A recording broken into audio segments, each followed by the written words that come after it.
In today's video, I'm going to teach you how to create sub-items in Monday.com efficiently. This process will help you organize your tasks better and ensure that you can track every detail with ease.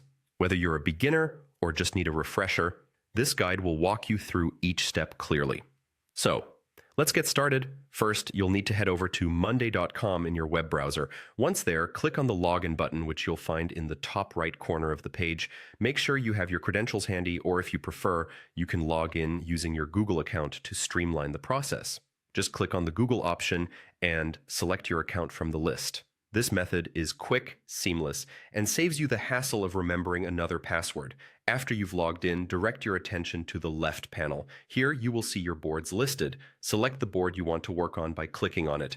This is where all your main tasks are organized, and we're going to add more detail to these tasks by creating sub-items. Once you're viewing your board, navigate to the table section.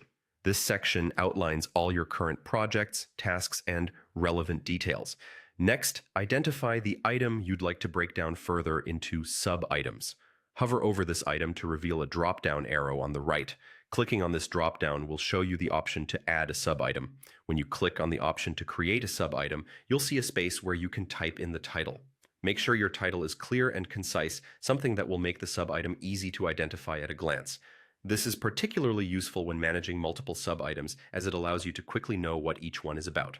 After naming your sub-item, it's time to add the details.